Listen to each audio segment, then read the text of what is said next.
Hey. Welcome to Awkwardly Awesome Podcast. It's 5 o'clock somewhere. Actually, it's 5 o'clock right here in Brandon, South Dakota.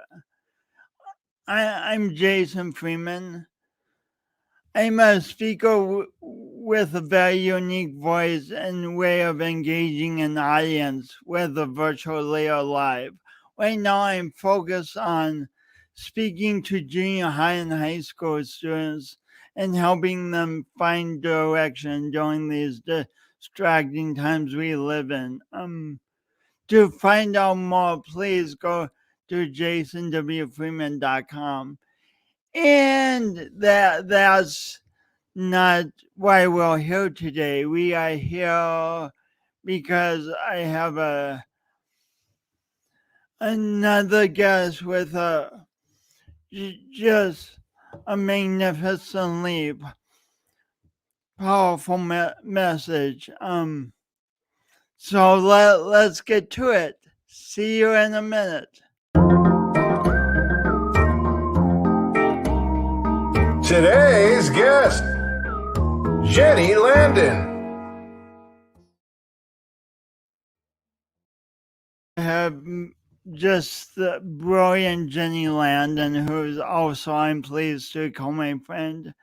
Let me tell you a little about Jenny. She is a founder, author, and international keynote speaker. In addition to healing after losing her dad to suicide, Jenny has effectively navigated her own mental health challenges as well as helped her adolescent daughter go from suicidal to thriving.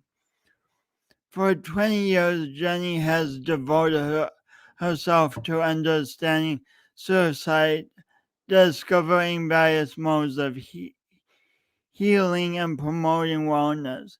She is currently focused on improving the way we speak and think about mental health as well as how we seek treatment for it. Jenny is a certified trainer in in CALM, counseling access to lethal means, as well as a member of the Minnesota Suicide Prevention Task Force and the American Association of Suicidology. Please help me welcome Jenny Landon. Hey, Jason. Hey, Jenny. I'm so glad to have you. Thanks for coming on Awkwardly Awesome Podcast. Absolutely. I always love having the opportunity to chat with you. And now we get to have the whole world hear us have this amazing conversation. Even better. Yay.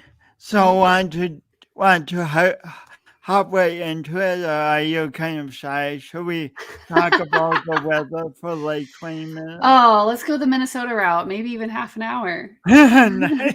The Minnesota well. So, the last time I saw you in person, you seemed happily married and in like a happy family. Mm-hmm. Is that what's going on there? I mean, are things still the same, or have things changed? There's even been a little bit. Yeah, there's been a big change since I last got to see you in person. And yeah, I thought I was happily married. I mean, maybe I knew that there were things that were missing, things that could have been better, but all in all, I thought that I lived a really good life and I had this happy family, it was my husband and myself and our 2 daughters who you've gotten to spend some time with. Yeah. And wonderful. yeah, and then COVID happened and I spent a lot of time during COVID. I mean, sometimes 3-4 hours a day in meditation and working out and really focused on trying to understand who I am, like as an individual, not just as a mom, not as a wife, not even as, the founder of Growing Out of Darkness, but really who am I at the core? And that's where, I found myself going through a lot of depressive episodes and even some suicidal episodes during that time. And a lot of it was this starting to recognize that I wasn't really honoring what was most important to me. And I think what was really interesting was that two things. One, there were times where I honestly felt like a fraud or a phony in the work that I do. And I didn't understand why. And when I would share that with people, they would tell me that's just imposter syndrome, and to not worry about it. But then in June, both of my daughters came to me separately. So this was June of 2020, came to me separately and asked me if their dad and I were getting a divorce. And with both of them, I said no. And why would you say that? And it was Kaylee, my older one, looked at me and she said, Mom, this is what you do. You teach people how to discover their best life. And yet you're not doing it. You're not living your best life. What was that like for you? It was a punch to the gut and also gratitude. It was both. Like, it was this like, holy, like, I can't believe that they are seeing, both of them were seeing this. But for her to be brave enough to say, and what she said to me was, and this is not to be mean to my ex, but what she said is, he's not your person. And as long as you stay married to him, you will never live your best life. And, and so to have both of my kids bring this up, and we had conversation, it wasn't just like a one-time conversation, we were done. I spoke with both of them about it pretty regularly, trying to really understand if this was the right decision. And maybe some people would frown on me for involving my children in deciding if divorce was right. But I had never considered divorce, in all honesty. Like, I've been with my ex since I was 18 years old. We got married when I was 20. And I truly just was like, all right, this is it. This is life. And after they raised this with me, I really started questioning it. And I started questioning, can I get a divorce? Should I get a divorce? And starting to realize, like, I would have conversations with him and think, this isn't what I want for the next 40 years. Right. And at the time I was 42 years old. So it's like, I'm 42 years old and I can't even have a conversation with my husband about the things that matter most to me. I don't want to live the next 40 years like this. I love him. I appreciate him. I think he's a good man. But we weren't in alignment with one another. Well, there's so many beautiful things here. Let's slowly unpack them. Yeah. How did you come to meditate and do you say you were doing yoga too? No, I don't do yoga. I know you do yoga, Jason. But meditation. But I do meditation and I do Tai Chi. So how did you come to how did I get into that? Meditation and Tai Chi 4 hours a day? Yeah, well, I would get up at like 4:30, 5 o'clock in the morning, and it was COVID. So it wasn't like we had to go to work or anything. And I didn't have to wake my kids up to go to school. So I would just get up and, cause I couldn't sleep, and I would always start every morning off with meditation, and, someone just rang my doorbell. I don't know who's here. But yeah, so I would start the day with meditation and usually listening to a guided meditation. And then I would journal. I would write about everything that came up for me during the meditation. And then I would do Tai Chi, and a lot of it, I got into it. It wasn't like I just suddenly, boom, got into it. Right. It really was this slow progression, because I'll be honest with you, I don't think I meditate correctly. Like, if there's a correct way to do it, I don't do it. Right. However, I have learned what works for me. you know? You have learned what works for you. Yeah, because I think, when I first discovered meditation or the idea of meditation, I am a rule follower, I may ask for permission, I'm a perfectionist.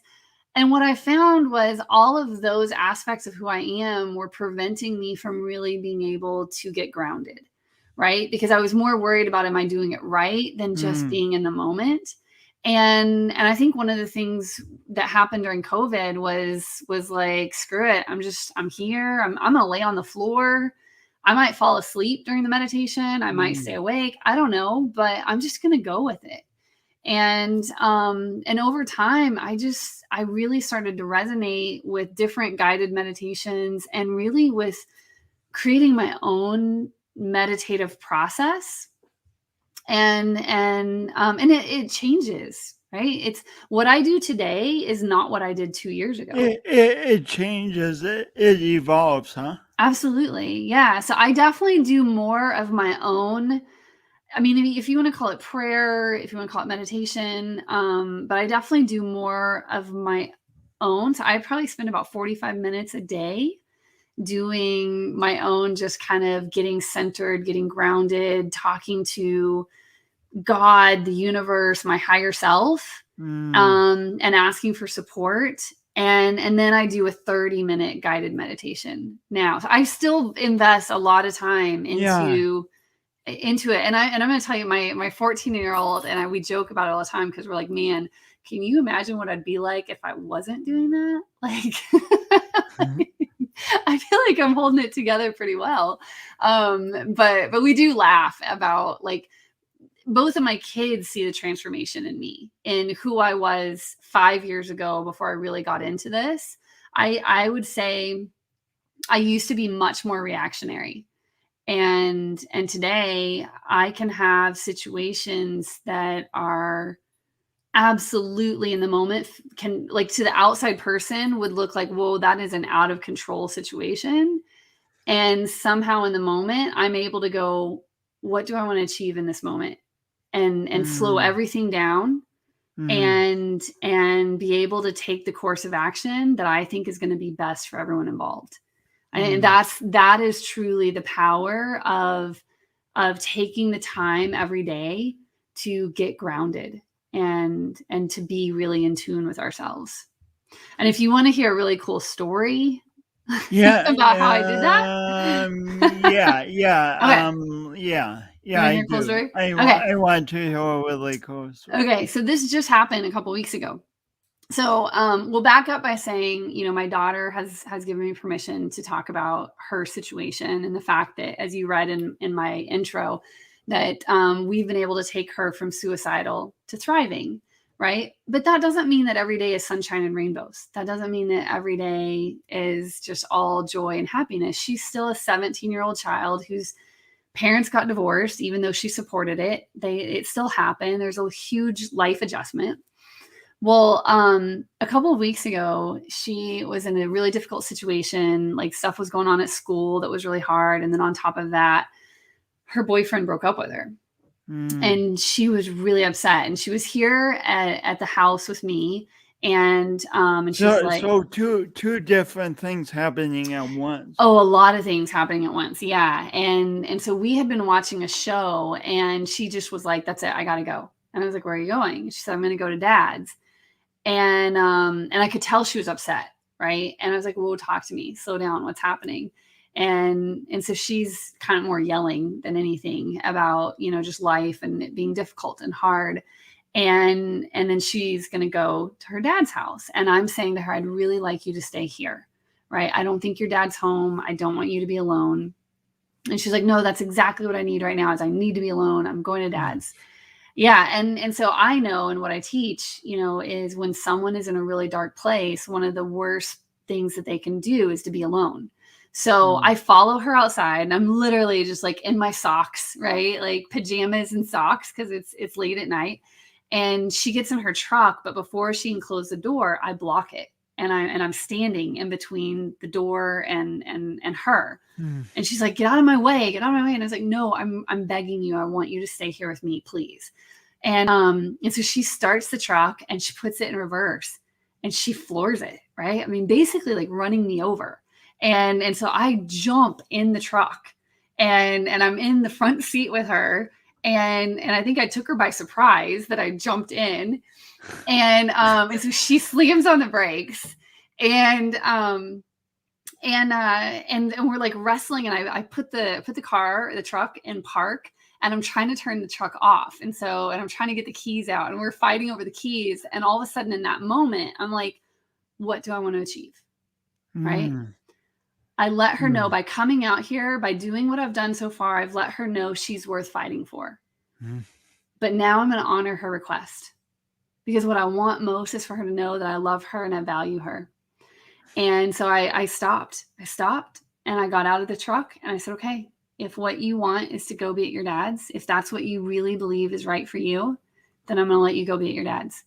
And I said, but I want to say one more time, I really would like you to stay here with me. And she slammed the door closed and she left, and I came inside, grabbed my phone. Sure enough, my ex was not at his place. So I looked at my other daughter and I said, I'm going to your dad's. And I got in my car and I drove over. He only lives 7 minutes away. So I drove over and I went in and went up to her bedroom, knocked on the door, and she was in bed crying, and she was on a FaceTime call with 2 of her friends. And she looks at me and she says, what are you doing here? And I said, well, Kaylee, here's the thing. No matter what happens in this life, no matter what you do, I want you to always know that I'm here for you. I will always love you no matter what. You might not always like how I respond, but I will always be here for you. I said, you just tried to run me over with a truck and I'm still here. And she sits there and she kind of gets this like nervous laugh. And she goes, I just told the guys I tried to run you over with the truck and they didn't believe me. And so she's just kind of laughing and we're just kind of chatting. And I just stayed. I asked her to come with me back to my house, but she wasn't comfortable with that. Jason, I may have lost you. I don't know if you can hear me. I may be on Jason's show by myself. You guys, if you're with me, we've lost Jason. And so we'll see if he comes back on. But he froze. So I can honestly say in all the shows I've ever done, I haven't had this happen. And I feel like we should just keep talking. Or maybe I should text Jason and see what's going on, how he wants me to handle this. I would like to say that I'm a pro, but this one's new. So we're going to just send him a message real quick.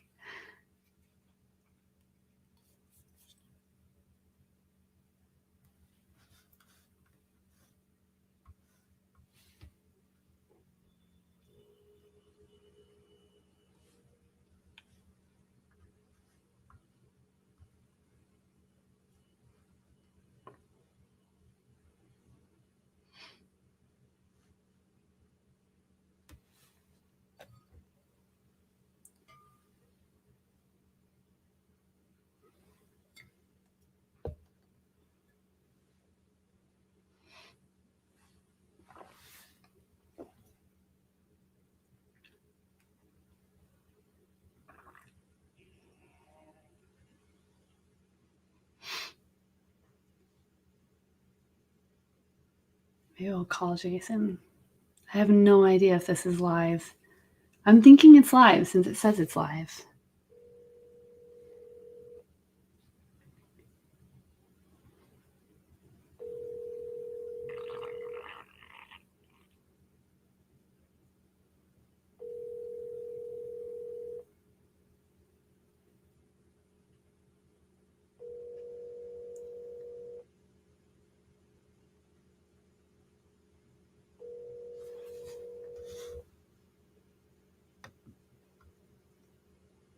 Hey, I'm back. Jason, hi. It's like, what do? Do I keep talking? Yeah, you keep talking. Did you tell any more of the story? Yeah. I did tell a little bit more of the story. I'm not sure where you got cut out. So, Oh, but okay, just pick up where you left off. yeah. So so I went in the room and I chatted with her and I said, I think it would be best if you come back with me. I may have lost Jason again.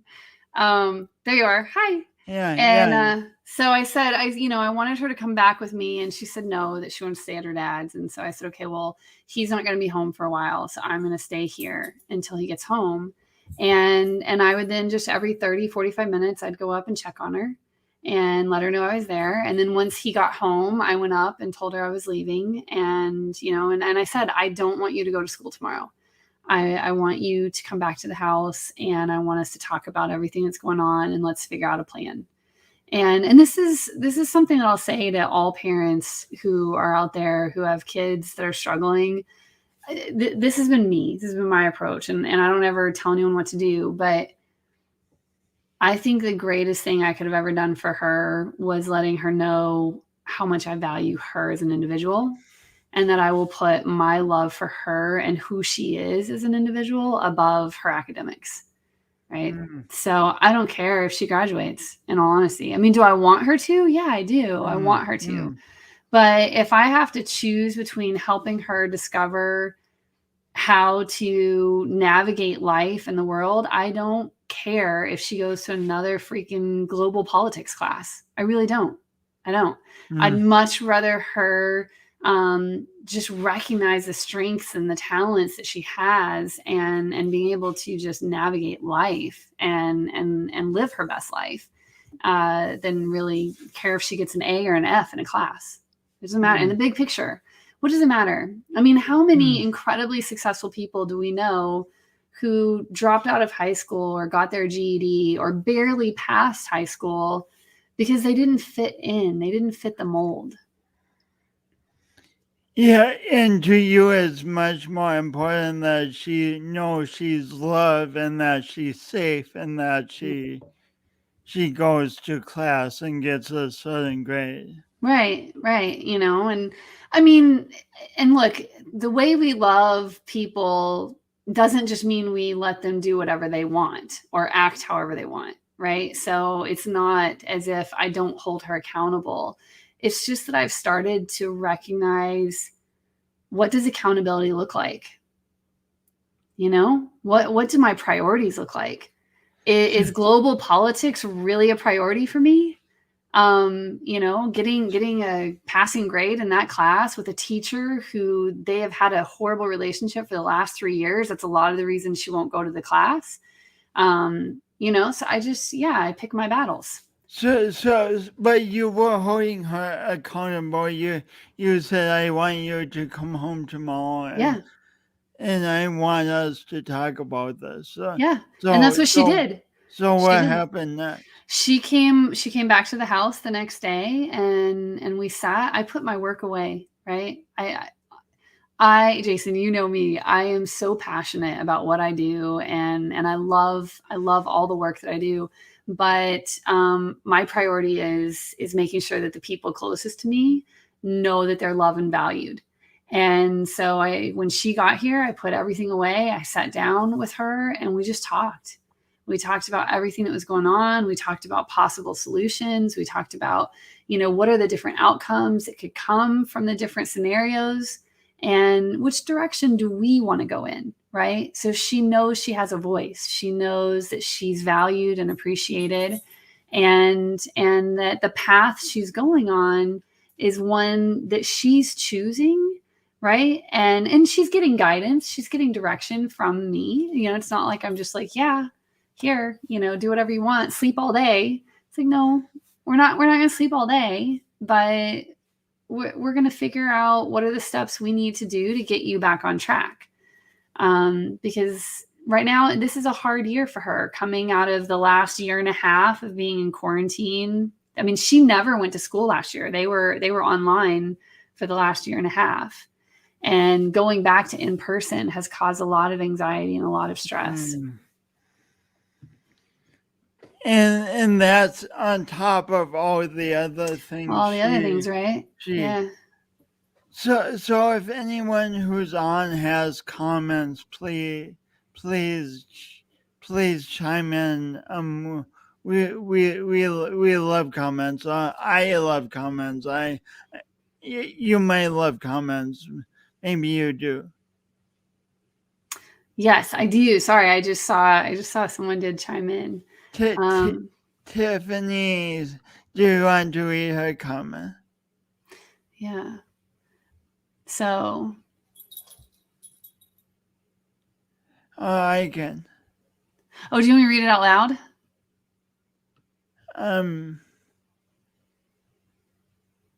I don't know what SO is. Tiffany, can you share with us? So this is beautiful. I lost my SO to suicide in 2015, and mental health is so dear to my heart. Having a parent who is there for you emotionally is everything. Significant other, thank you.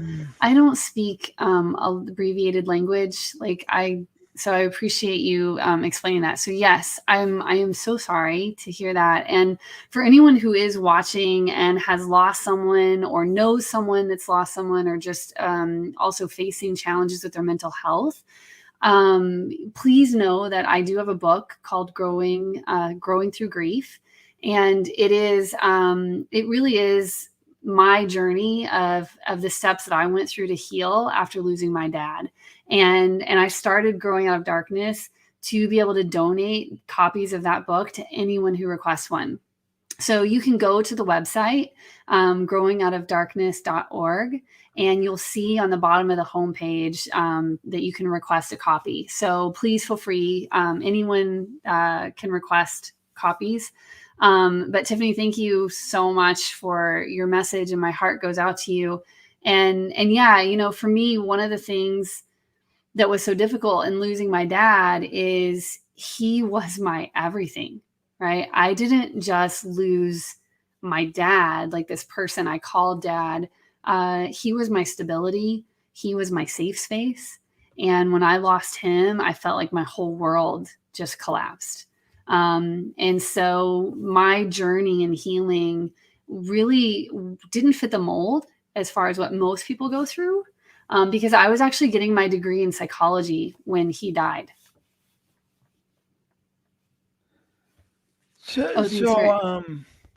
There's so many things here, but what would you say to someone like in the present time with the resources available about beginning a journey of healing after they lose a loved one to suicide? Yeah. So as far as resources go, I think a lot of it really is understanding that we're all so individual, and finding what works for us as just on that human level is going to be vital. And sometimes it takes time, and that it's usually not one thing that is going to help us. But I will say that one of the most significant things that impacted my healing journey was understanding the power of words, understanding our language. And, for me, this became very evident really within just a few months after my dad died, because my husband and I got into an argument one night, and this was probably 6 months after I lost my dad. And I was crying, and he said to me, he's like, "Oh, great. This is about your dad again, isn't it?" And then he said, "I'm so angry, like that your dad would do this to you. Like, what a selfish guy for hurting you this way." And in that moment, I stopped breathing, because for me, it was this recognition of, you never knew my dad. Like, please don't talk about him, because my ex-husband had only known him while going through depression, right? He had never met the man I grew up with. And I looked at him and I said, if my dad had been healthy, he would have never died, right? Like, he didn't make that choice. And so a lot of the work that I do today really is going into the community. So I go to schools, I go to businesses, I go to churches, And I really help people to understand the power of our words and the significance in language.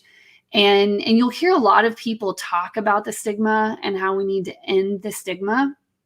The problem is that most people are really focused on, this idea of like, we don't say committed suicide anymore, because to say committed suicide is like committing a crime, and we don't want it to have that same connotation.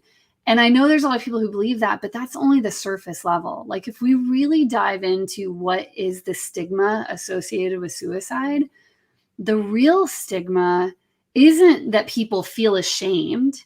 That's actually a byproduct of the stigma. The real stigma is that this idea that someone who is facing mental health challenges, has mental illness, or has died from suicide, that it was their choice, or that they were too weak, or they were selfish, right? And so when we use language that perpetuates that idea, then we're continuing to shame people. And the thing is, most of us don't even realize we're doing it, right? So you'll never hear me say that my dad took his own life, because that would insinuate that he made the choice to die.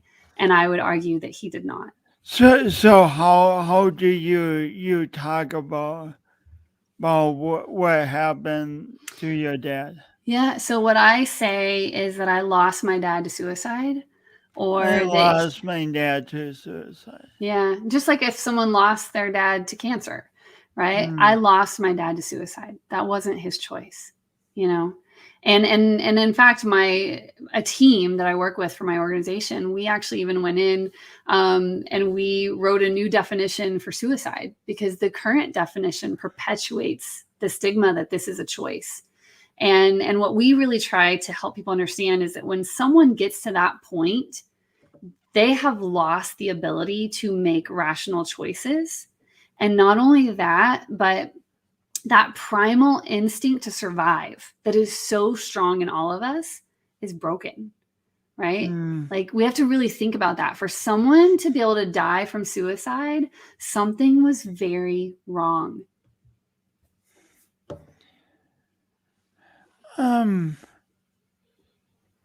So there's two things here.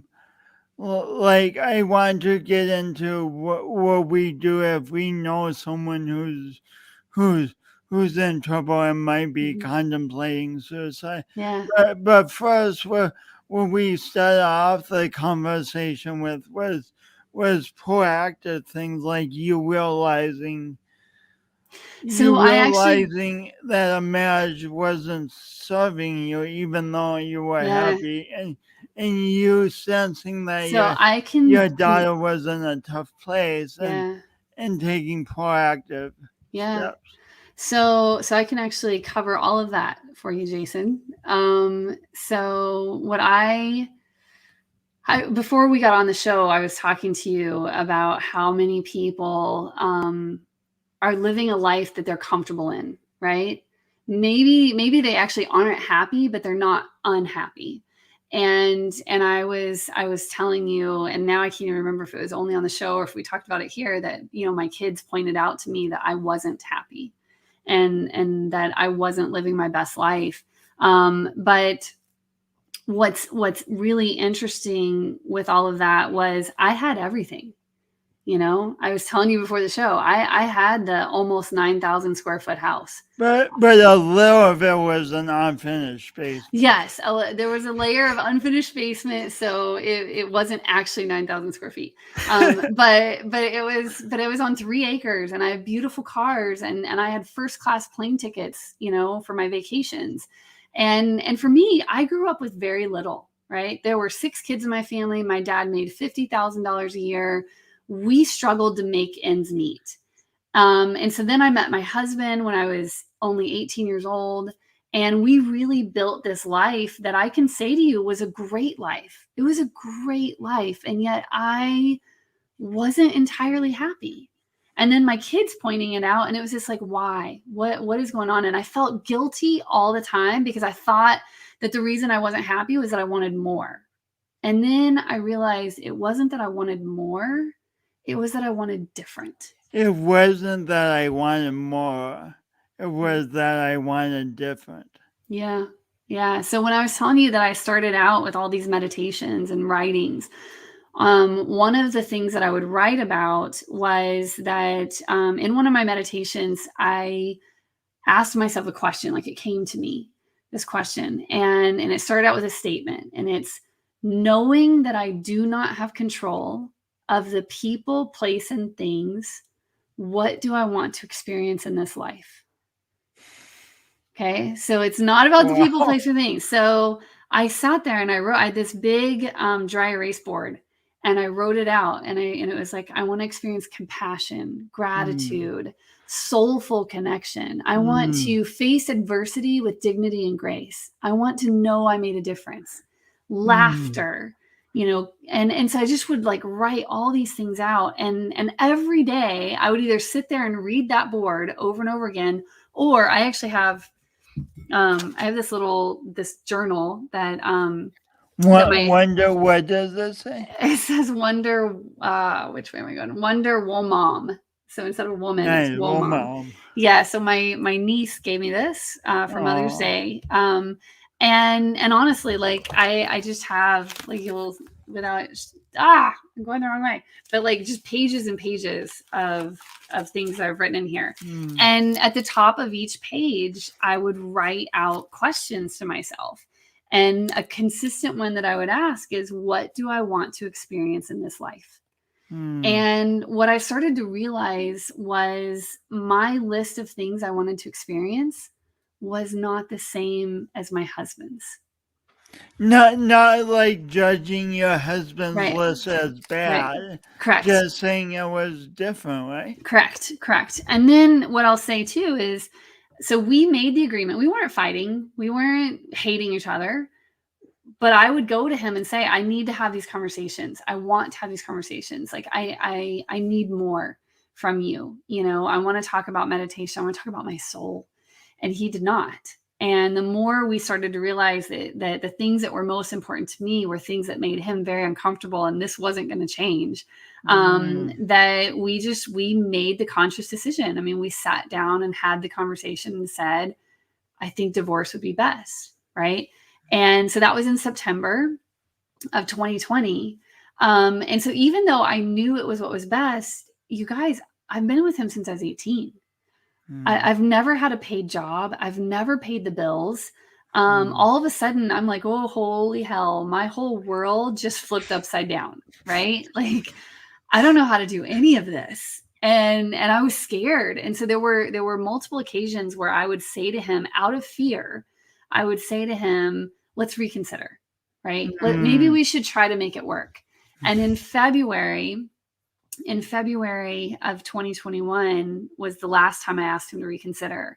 Now, what was interesting is, as I'm asking him to reconsider, this little voice inside of me was saying, no way, do not do this. And so in a lot of ways, I'm grateful that he stood his ground. But in that moment, he said something truly devastating to me. And what he said was, Jenny, I don't have the capacity or the desire to put up with you anymore. And I was like, whoa, what? And he's like, you have so much passion and so much energy. And I just can't, I can't do this anymore. And in that moment, I was on the floor, sitting on the floor of my bedroom crying. And my thought was, are the good things about me not good enough to offset the bad? And are the bad things about me so bad that someone that I've loved for the last 24 years doesn't want to have a life with me anymore? Doesn't even want to try? And I sat there crying. I mean, just a mess, crying. And then this question came to me. And the question was, what are my essential requirements to live a life I love? What are my essential requirements to live a life I love? Yeah. So it's no longer just, what do I want to experience, but what are the essential requirements I have for myself to live a life I love? And then it was, what are the essential requirements I have for my partner? And I answered those two questions based on, what do I want to experience in this life? as well as what are my values, right? I'd been asking that question for like 2 months before it was like constantly looking at my values. And so I then looked at this list of my essential requirements in my partner and in what I want to live my best life. And I looked at it and I laughed because I realized that it was only 8 things, right? Because they're the essential requirements. There's 8 things. He only possessed one. Jason, he only possessed one of my essential requirements. And so then I was like, why am I upset that he doesn't want to have a life with me? Right? Like, this isn't about me not being good enough. This isn't about my bad being so bad that my good doesn't matter. This is truly pointing out that we are not in alignment. And that was huge for me. It was a huge breakthrough moment for me to then own and realize what I need to live my best life. And it was beautiful. I mean, it was really, truly a beautiful moment because it also helped me set the stage for when I decide to start dating, when I decide to go down that path, that I'm not going to settle. You know, I know exactly what I need in my partner to live my best life. So, but if we want to take that to now, what do we do? How do we have the conversation if we're worried about someone? In all of this, like even after I had that huge aha realization moment, which was groundbreaking for me, I still went through some really dark days. And on one of those days leading up to that night, before that happened, a really good friend of mine called me, and it was like 10 o'clock at night. And he said, Jenny, you have taught me the 3 factors that put someone at the highest risk for attempting suicide. Which are what? I'm going to tell you. And so he said, you taught me that that extreme distress, which I know you're going through right now because of the divorce and everything being flipped upside down. And he said, and then you told me it was isolation. And I haven't heard from you in almost 2 weeks, which makes me worry. And he said, so what, he said, where's your head at? What are your beliefs? Right? Because he knew what I taught him was extreme distress, which isn't just divorce. It isn't just job loss or medical diagnosis or the death of a loved one. Extreme distress can be anything from showing up to a meeting late or having an argument with someone. When our mental health is compromised, extreme distress shows up as a person who can't move past a situation, right? And let's say this is a situation that person would normally just kind of move on through and blow off, or maybe the rest of us are like, why are you so worked up about this? That's a pretty good indication that they're going through extreme distress, even if we were to look at it from the outside and go, but there's nothing really happening in their life, right? There's no big issue. In my situation, there was a really big it was a really big deal. I'm getting a divorce. So he knew that. And then the second one being isolation. But it isn't just shutting down. It isn't just going and being by yourself. Isolation is also when a person is in a room with 20 people and they don't feel like they can be themselves. They don't feel like they can truly own who they are and express it to the world. And in fact, that I would argue is one of the most dangerous forms of isolation. When we can't truly honor who we are as individuals, then we are harming ourselves, right? And then the third one is a shift in belief, which is why he asked me, what are you believing right now? Where are your thoughts? And what I mean by that is that the person believes that this situation is never going to get better, or that the people around them would be better off without them. Or they're not wanted, they're not loved, that they're doing more harm than good by being present. And what's so beautiful about the way my friend reached out to me was that even for me, this is what I do for a living. I only have a few friends who I know I can reach out to when I'm in that dark place and say, I'm not okay. Because most people don't know how to respond. most people react and they will go into panic mode, right?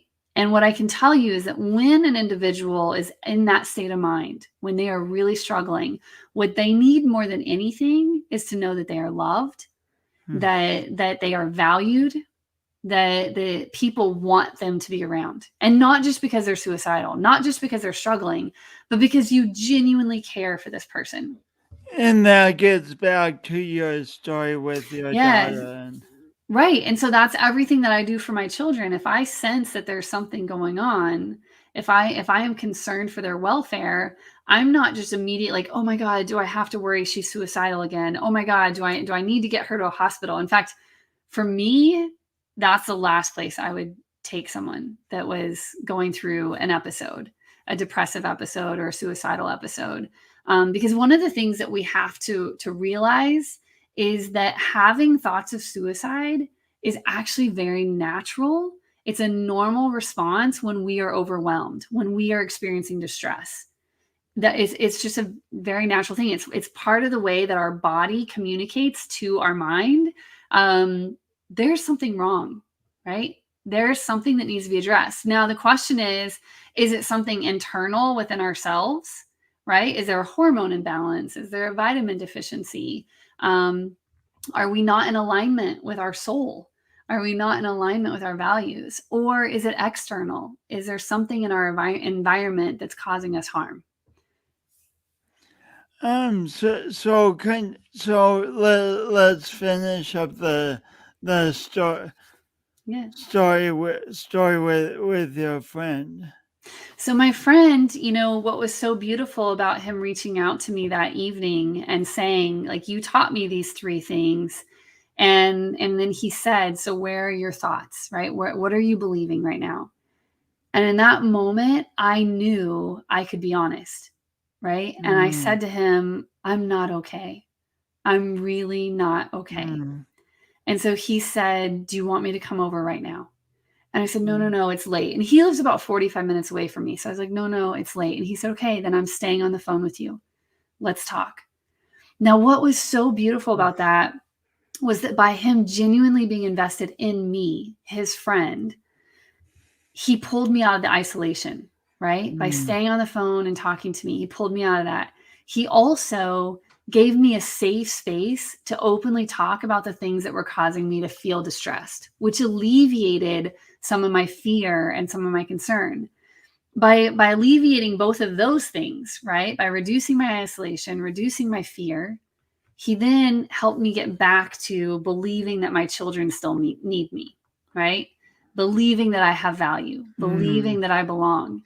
And I'm not saying that one conversation, one phone call is then dramatically like, boom, that person's cured and they never are going to have another issue again, right? No, I'm not saying that.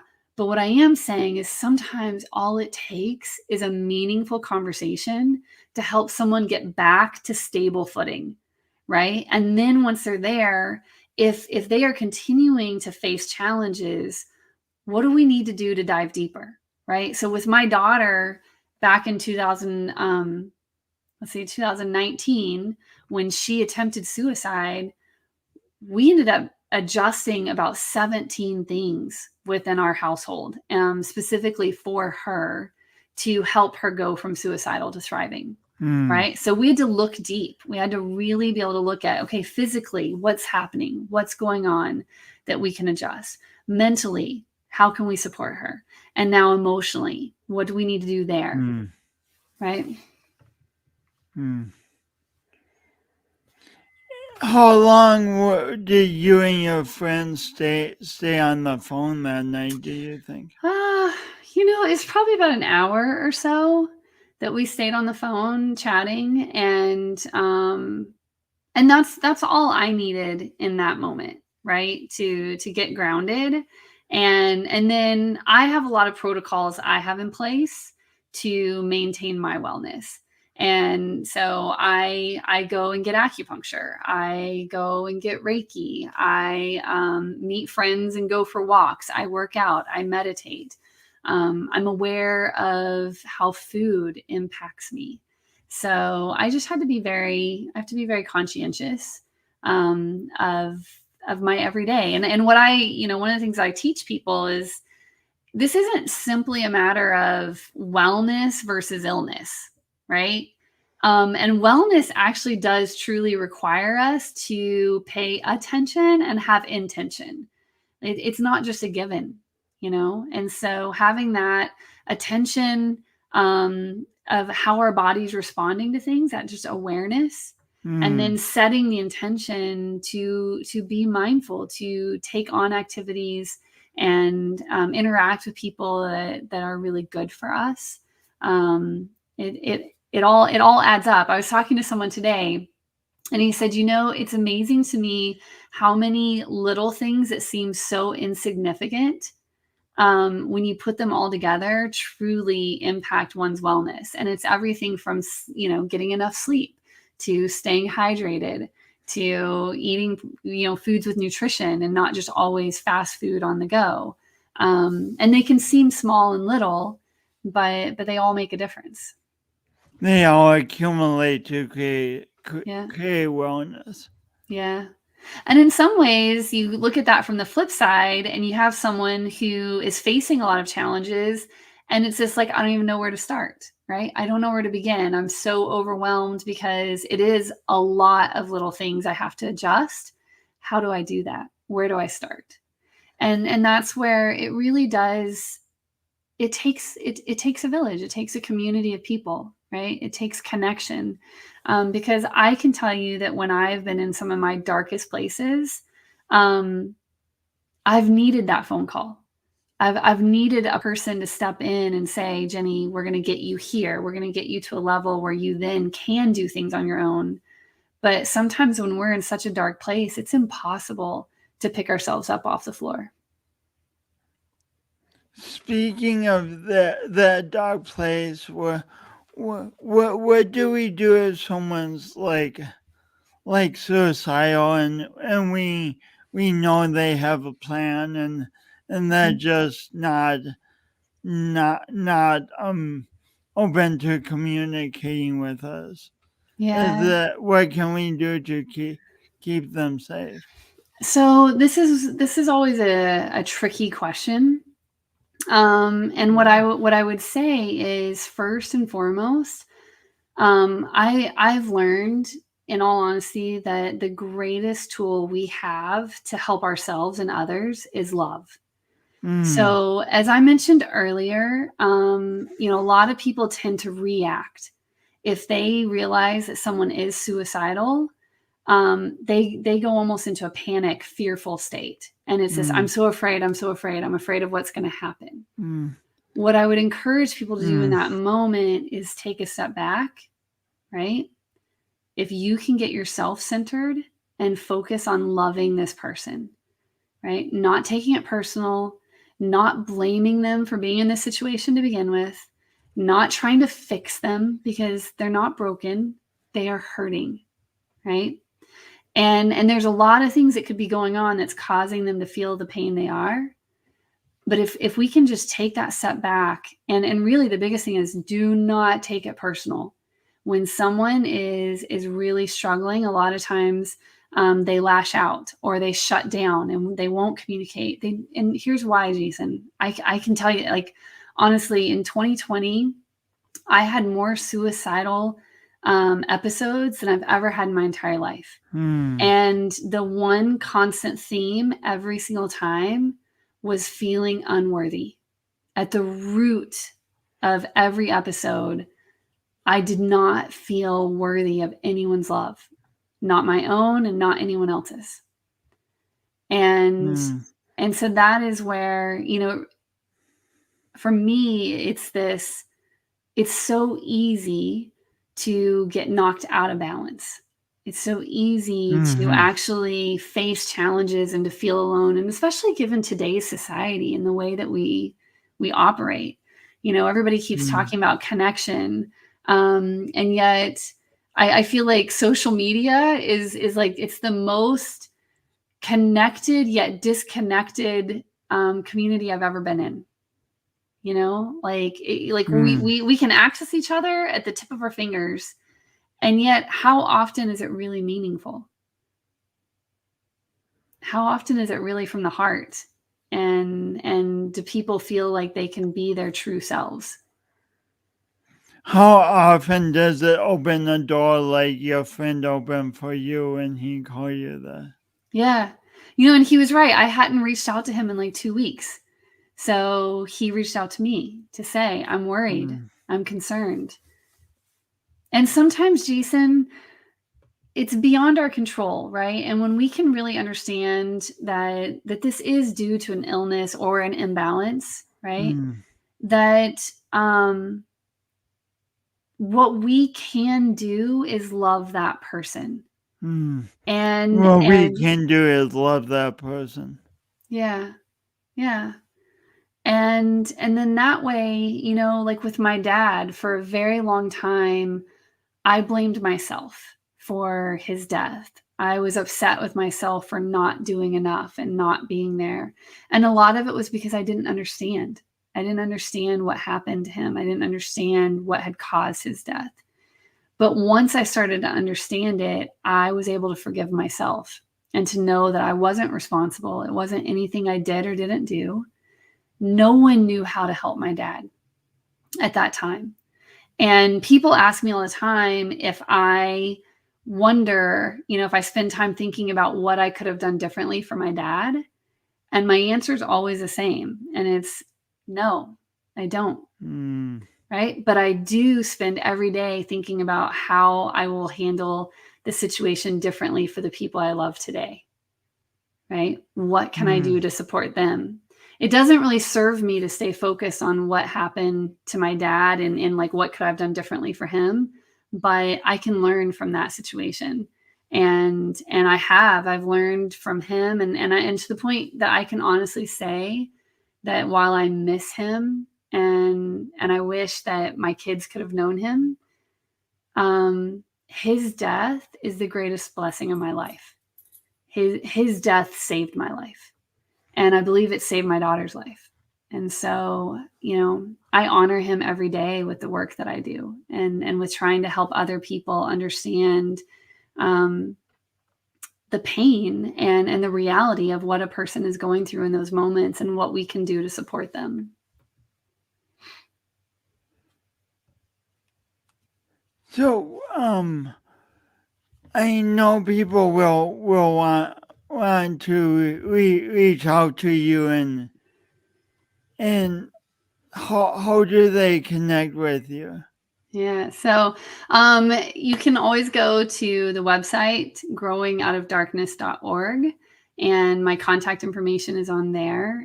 There will be a new website soon for the new work that I'm doing. So that should launch, I think, probably next week or the week after.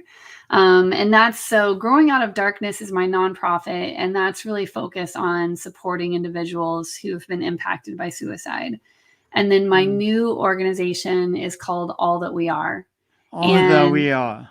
Yeah. So it's all that we are in mind, body, soul, all that we are as individuals, and all that we are as a community.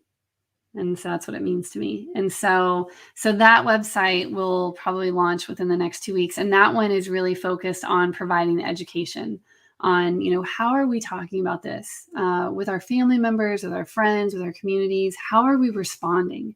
And really understanding this human element of mental health instead of this clinical by the book approach that's it's clearly not working, And so that's the new organization. But yeah, so the website, and of course, no, actually, I'll be honest with you, I'm not on social media very much because for me, that's just not a healthy space for me to stay in. So I've just learned I just am not on there.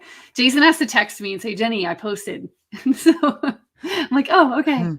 Let me go I comment. actually text let everyone know because it's social media can be overwhelming. Can be. Yeah. And for just me, my personality, I've just learned, minimal time on social media is better for me. Cool. And that's part of cultivating wellness for you. Yeah. And again, everyone's different. What works for me might not work for someone else. I mean, for instance, acupuncture has saved my life on multiple occasions. Mm, But my 2 daughters hate it. I mean, they truly mm. hate it. And I know we're almost out of time, but I'll say that one of the beautiful things we discovered was my 2 girls actually work with this woman every week. They go to her. It's a 2-hour long session where the first 45, 50 minutes is kind of unconventional talk therapy. They just check in and discuss what's been going on.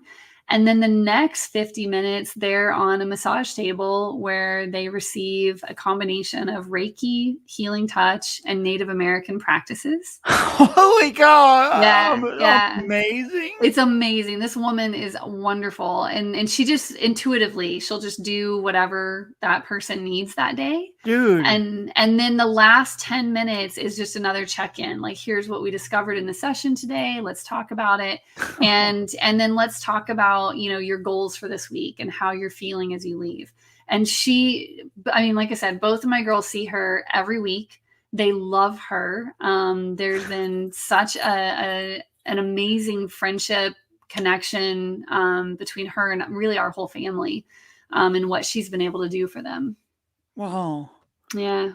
So for people listening, it's a lot about finding people and resources that you align with. Absolutely. Like Yeah. this lady is perfect for your daughters. Right. And this is where it does get hard because it is trial and error, right? It's figuring out what works for you. So like I tried yoga. It wasn't for me. I'm 6 feet tall and it's like my body's already stretched to the max. I don't find yoga comfortable or relaxing, but I love Tai Chi. I love to meditate in my own way.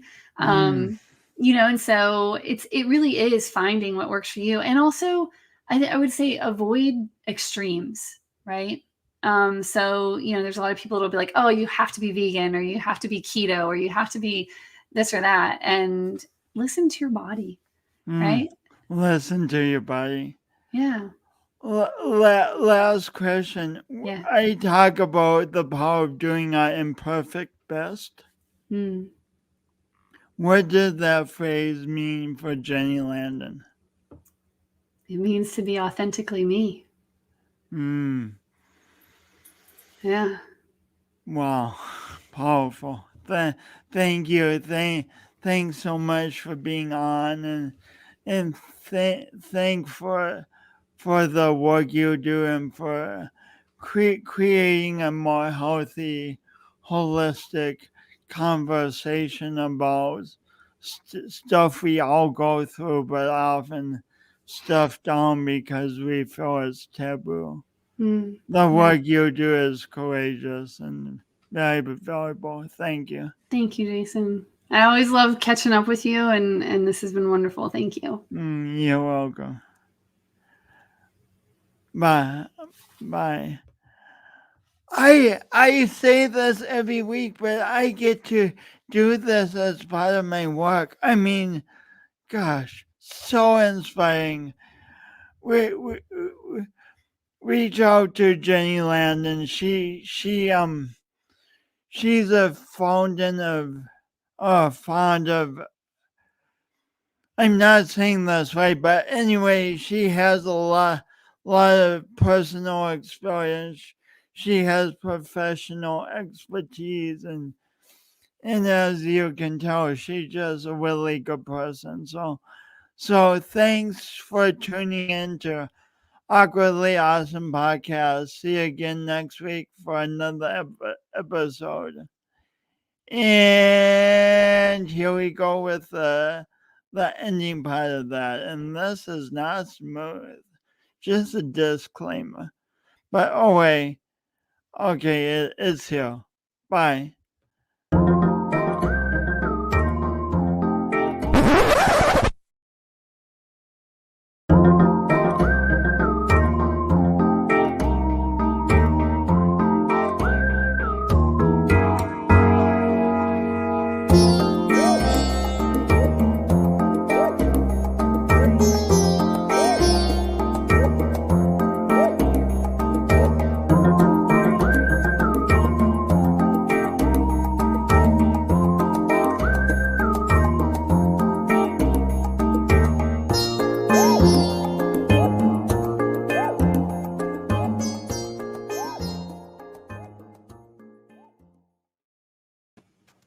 What you said about your father's death being a gift to you and your kids that has saved your life.